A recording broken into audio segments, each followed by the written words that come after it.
We start today's market talk. You should invest like an optimist, but structure your finances like a pessimist. This means building financial resilience that can withstand market volatility, economic downturns, and personal setbacks. Such stability enables clear thinking, preventing need for forced moves during challenging times. Market outlook this week was basically driven by RBI's policy. So what RBI did was RBI has kept interest rates unchanged but is aiming to give the economy a gentle nudge with a liquidity boost. So what RBI did was kept repo rate unchanged at 6.5 but decided to reduce CRR to 4% in two tranches of 25 basis point each. CRR cut will help the banking system with liquidity worth around 1.16 lakh crore, which is not much actually. GDP growth for FY25 has been lowered to around 6.6 and CPI inflation is seen at 4.8% for FY25. Now you will see as RBI has lowered their GDP forecast. Now everybody else in the world, all the Bank of America, Moody's, etc., will come and also start off with their own GDP forecasts now. This move is a safe play as RBI navigates a delicate growth inflation equation. Post October inflation numbers, a rate cut was a clear no go, and in aftermath of abysmal Q2 GDP numbers, a pro growth move of CRR cut was the most probable option, which has been taken by RBI. If economic growth remains weak in Q3, MPC will be blamed for holding the interest rate too high for too long and ignoring growth. But in case the growth comes back and inflation also remains under control, then they would be seen to be acting, prudently. For growth revival, increasing the flow of bank credit to productive sectors is very important because the borrowing costs need to come down for borrowers to revive demand. Present problem is lack of demand. Liquidity enhancement measures as well as the move to attract more NRI deposits is aimed at fortifying the economy from the huge uncertainties ahead. Now, what are the uncertainties? Trump is taking office as US president in Jan. There is a political turmoil in France and Germany, escalation of conflict in Syria, escalation of economic conflict between US and China. Trump and his pro-growth agenda has sent investors rushing into US markets as dollar strengthens, and capital has started rushing out from the other markets into US. Now, RBI's consumer survey said that people are saying there is more to consumption slowdown than inflation. It is due to lower incomes and deteriorating job prospects, which are the underlying structural reason. Now, RBI Deputy Governor Michael Patra said that low investment was the main reason for growth slowdown because high inflation pinched the pockets of consumers, resulting in lower sales growth by firms. That is why they didn't increase their capex. That is, if the companies are not able to sell stuff, why should they do capex and increase capacity? With perception of income and employment being negative, urban demand always gets affected. Rural demand is likely to come back, but we'll have to again see and not go by narrative. And this may be one of the reasons for income support measures which have been announced by the political parties. Now, FIs are back in the buying game. So, after aggressively selling a combined around 1.1 lakh crore in October and November, FIs have net purchased worth around 23,000 crore in December in 4-5 days. And key sectors attracting FI interest are financial services, IT, and FMCG. Because you can see from the performance of these sectors also that these are the ones which are attracting the FI's money. So, the point is that any market that assumes that liquidity will take care of investment mistakes, valuation errors, and capital allocation risks will always learn old lessons in new ways. Question is that if domestic capital is adequate or not to meet the selling by FIs, capital need of IPOs, QIPs, PIP selling, etc. Now, investors need to be circumspect and judicious in their investment choices.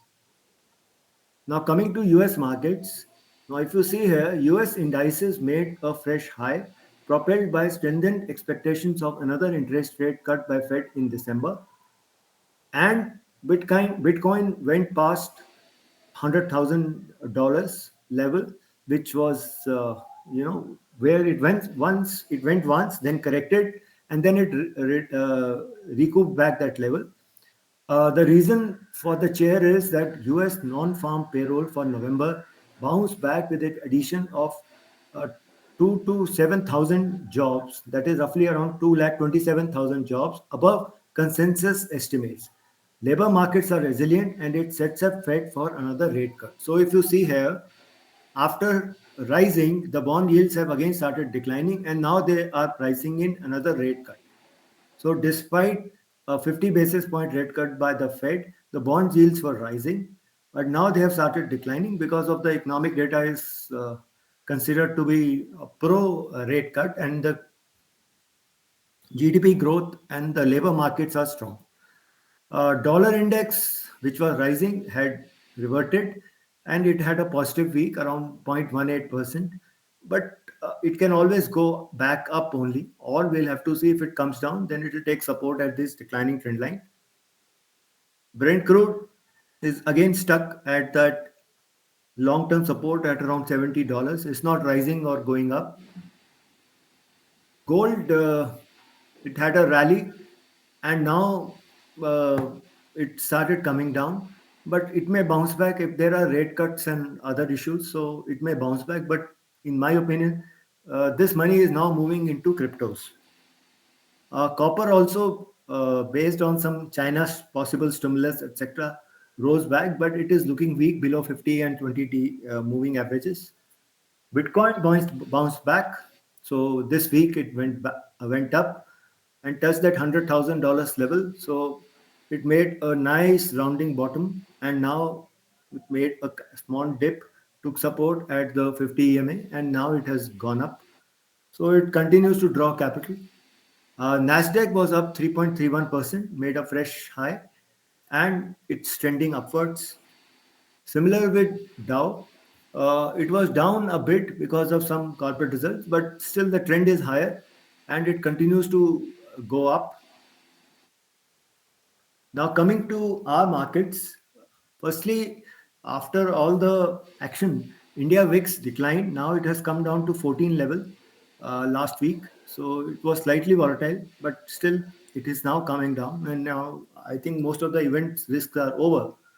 Uh, Nifty, if you see, is this is the weekly chart. So it made a dip, and now last week it has had made a strong green candle, and this it has come broken above the 20 EMA on the weekly charts also. So that is positive because till the time it is above the 20 EMA on weekly charts, it tends to be positive.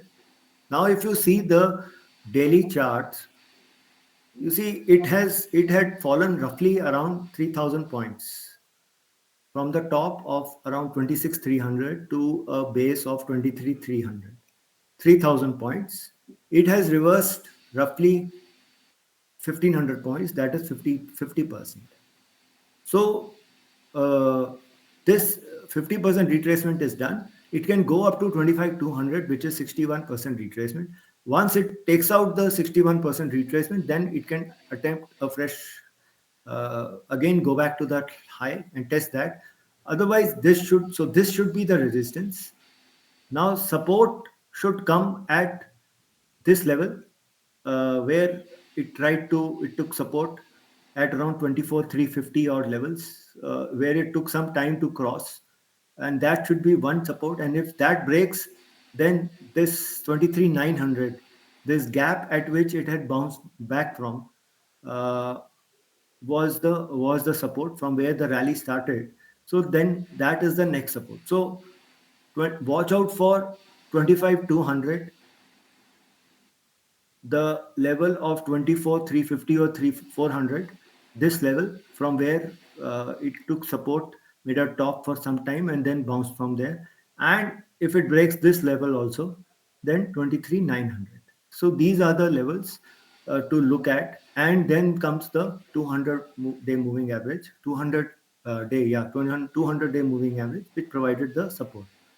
So right now, Nifty is comfortably above 50, 20 and 50 EMA. Inverse, like you see, there was a inverse head and shoulder breakout which has taken place over the last 2 3 weeks, which is good for confidence, and that shows that probably another 1,000 point can go, because technically it can go another 1,000 point. Broader markets have recovered over the last 2 3 weeks, which is good for confidence. Uh, if it can go up, if Nifty Bank also supports, which is right now the leading part of the market. Uh, Now coming to the 5 minutes chart. So if you see here, this is this week. So this week was going comfortably higher, above the 20 EMA, and then there was a dip. Firstly on 4th at 12 o'clock, it brought it down. Then it was going down, and on 5th again there was a rise at 12 o'clock, and then there was a big fall, and then again a rise, and then on Friday it was sideways. So this was the big action. So the surprising aspect of the action on 5th December, where it moved 300 points thrice, was absence of any news for Nifty to get flung around so much. So there was, it happened without any significant news. This didn't, in my opinion, this didn't leave traders with much of energy to do much on Friday, because generally they were expecting a CRR cut, which happened. They were expecting no rate cut, that also happened. So probably it was priced in and nothing happened, or probably people were too tired after all the action on Thursday. Uh, and market closed sideways. So I have covered about Nifty levels and all that. Positive aspects is that FIs are buying and carrying out short covering. Now coming to Nifty Bank, now if you see here, Nifty Bank made a high of around 54,300 odd. Now it is somewhere around 500, 600 points from the last high, which should be a day's action also on a good day. So that is not much of a thing to be really worried about. And it has retraced more than 80% of the fall, and it can go and test this high any day, uh, because based on momentum. And right now HDFC Bank is the kind of Rishabh Pant of this team, and others have to also contribute now.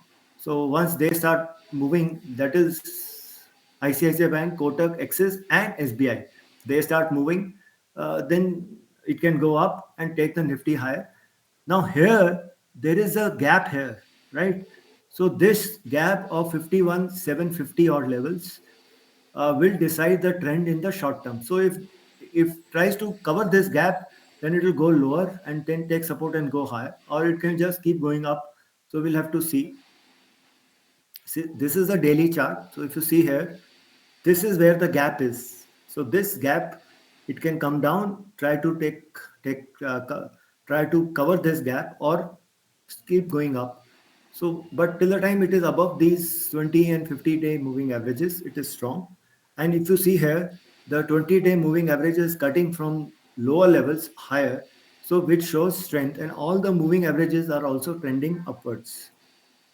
HDFC Bank is well above the zone and made a strong green candle last week, and it's headed a higher, much higher, and I think it is headed to 2,000 odd levels. Once if the results are decent and the deposit growth, etc., is good, and as it is, their book is pristine, there are no problem of NPS, etc., for them. Reliance has taken support at the 200 weekly moving average.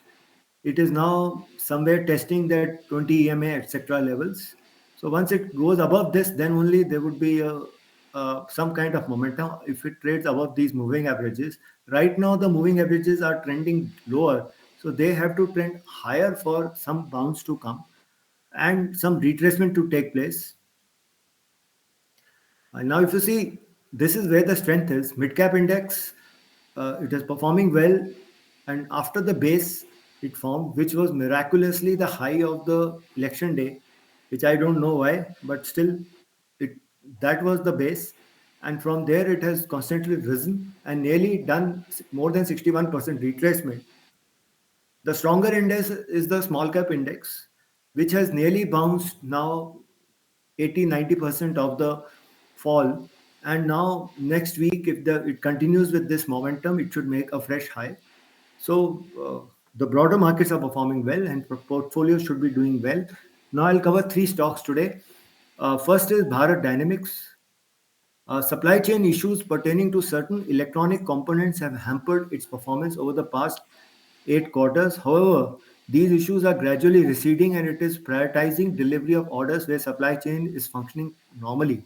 The problem is that the components which it is not getting are from Israel and they don't have spare stuff for others because they are themselves in a lot of war. So you have to be careful and keep seeing their performances. Additionally, it is planning to indigenize the critical component ecosystem so as to avoid over reliance on foreign vendors. It has the capability to execute the existing large order backlog of 19,000 odd crore as supply chain issues get sorted. But that will only happen if the supply chain issues get sorted. The ordering pipeline, 20,000 crore plus in future, look equally strong from the next 2 to 3 years perspective, with large ticket orders like extra Mark II, quick range SAM and medium range SAM expected to be finalized. Exports, which are 13% of the order book, currently have the potential to grow meaningfully as the Cabinet Committee on Security has approved the export of Akash missiles to 9 countries. Higher R&D spending that it intends to incur to develop new products and ramp up its indigenization levels will lower the earnings and margins.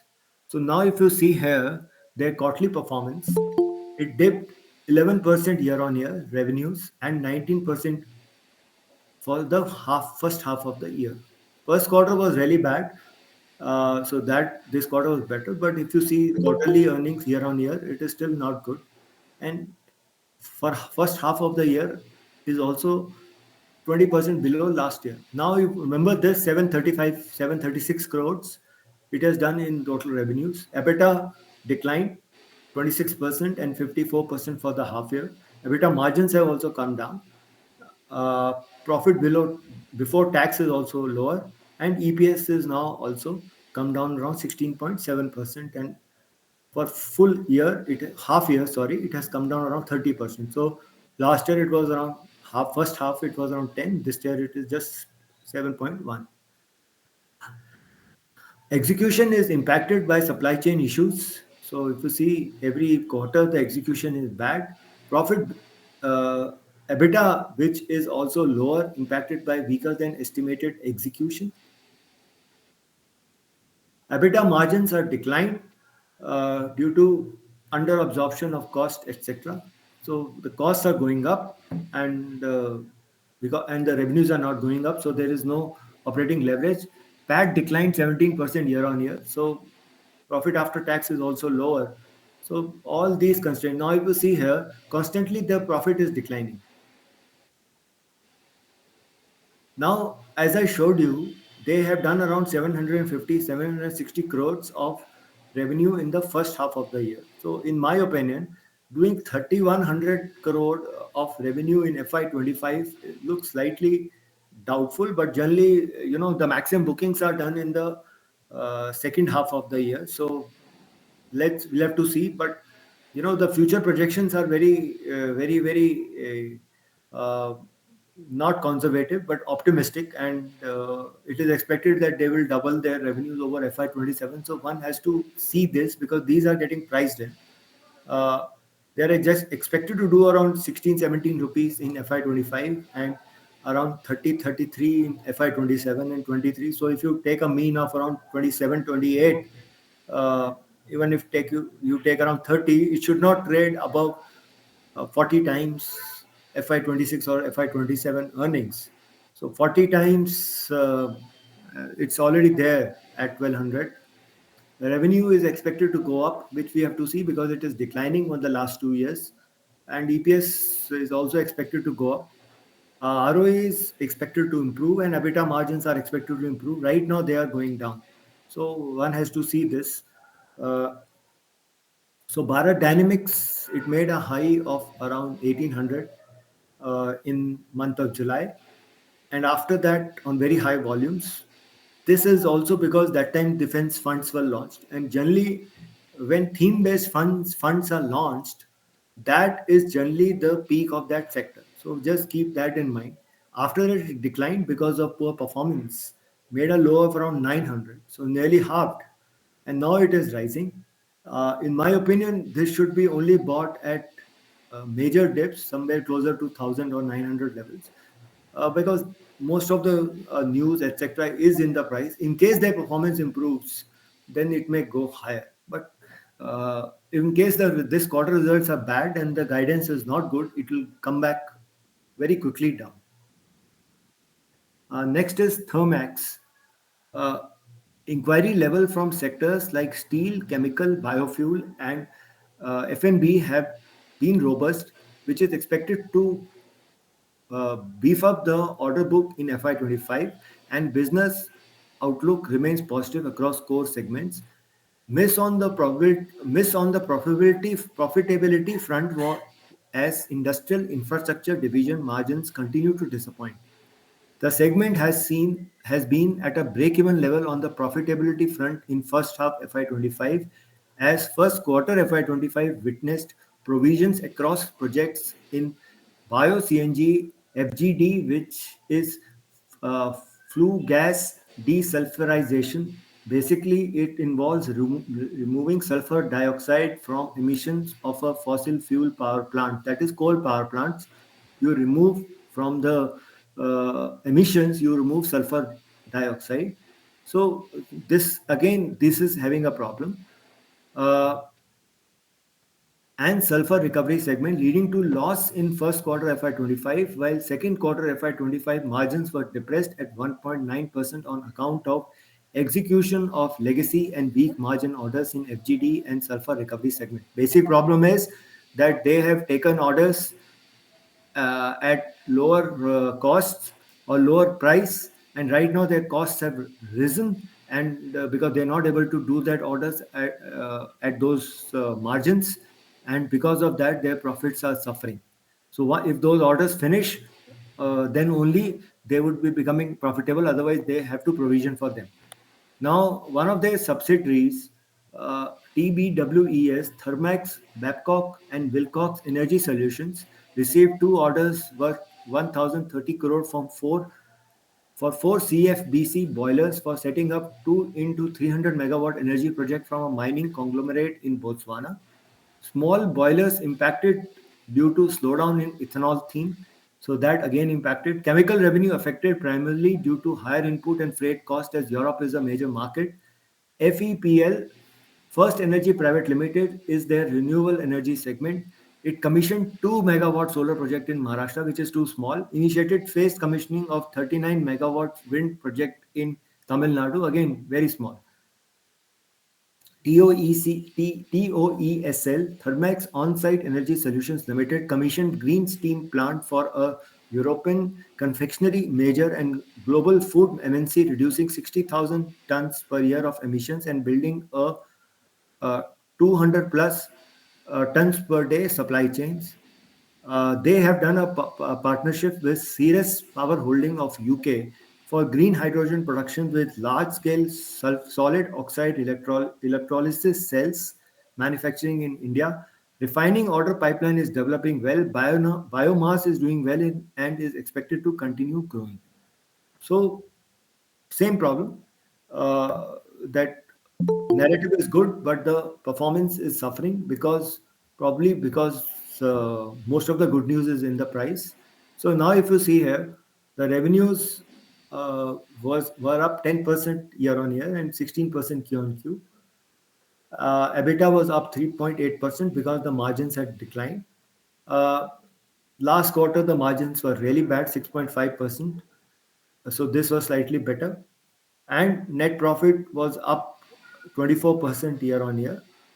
And from Q on Q, it was up around 81% because first quarter was bad. But for first half FY25 and first half FY24, if you see, the net profit and is nearly the same. Uh, Adjusted net profit, because they got some rebate, etc. So that has made their EPS slightly higher. Now, if you see their segmental highlights, the key power components are industrial products and industrial infra. Now, it is in this industrial infra segment where the profits have declined, or EBIT has declined 60%, and Q on Q it was in loss at EBIT level only. So operating loss it was suffering uh, in first quarter, and just was slightly positive, but still down from year on year. Industrial infra, if you see here, the margins have declined roughly around 1.9%, and first quarter it was minus 2%, so slightly better.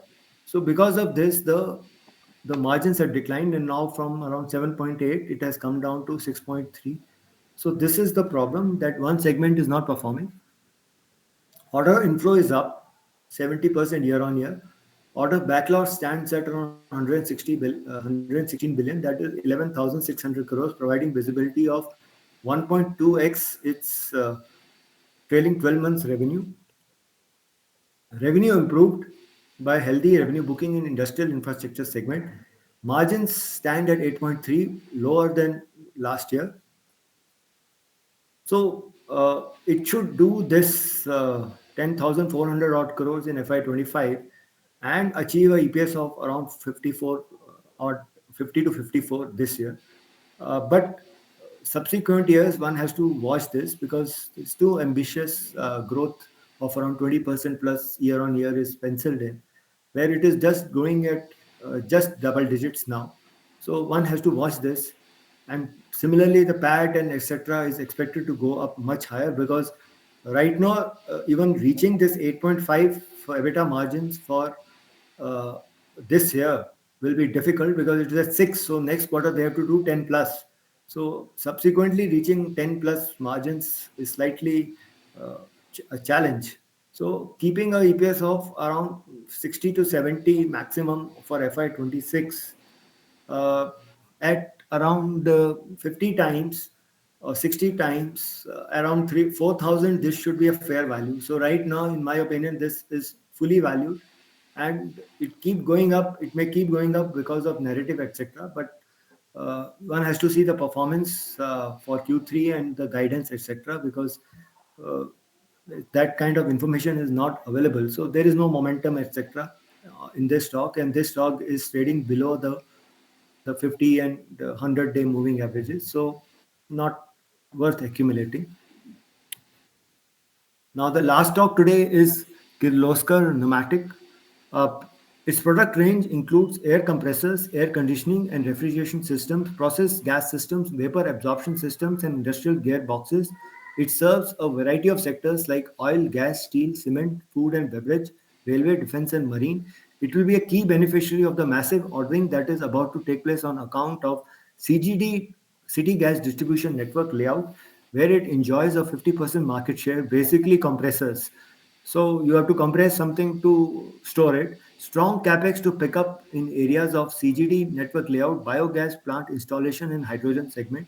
Incrementally, it has bridged the product portfolio gap by entering into rotary screw compressor business, hydrogen compression space, biogas compression segment, thus increasing its addressable market opportunity and generating a new revenue stream, which will contribute to scaling up its earning in the medium to long term.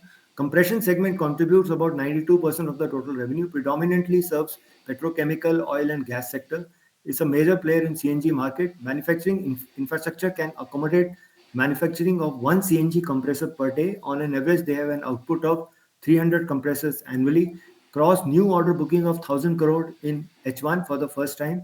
Entered into a shareholder agreement to acquire 55.26% stake in Systems and Components India Private Limited, significant player in refrigeration packages for pharma, chemical, and dairy industry. So these are their products for air conditioning and refrigeration, air compressors, process gas systems, and transmission. So these are their basic segments. So if you see they're doing well, and their sales are rising every quarter. And this quarter, if you see September were 431 crores, while September 23 was 282. So significant improvement is there. And margins, if you see here, have nearly doubled. So which is very strong, and that has helped in growing the net profit nearly 3x, 3.5x, and EPS has also nearly become 3x now from what it was September. So this is looking strong. Now, if you see here, uh, this is the way their yearly revenues have grown, and now trailing 12 months is still better. So they are reaching roughly around 30 bucks in trailing 12 months. They should do with this pace. They should do around 40 EPS for this year. And now, though estimates are old slightly, 30 bucks, but they should be higher than this. In FY26 and FY27, they are expected to do better. They are going to do a revenue growth of around 20% CAGR over the next 2-3 years. And ROE is improving. EBITDA margins are improving. So it should do well. Now, this stock has already moved up. Uh, but if you see around 35 to 40 bucks, FY26, even 40 bucks FY26 at 40, 50 times seeing the growth, this can easily go from here to around 2000 because uh, the narrative is good for this stock. So on every dip, this is a buying opportunity. Once it comes closer to 20 or 50-day moving averages, this is one sector which is in demand right now because and they are the market leaders in this compressors business. I have finished. We'll take questions now.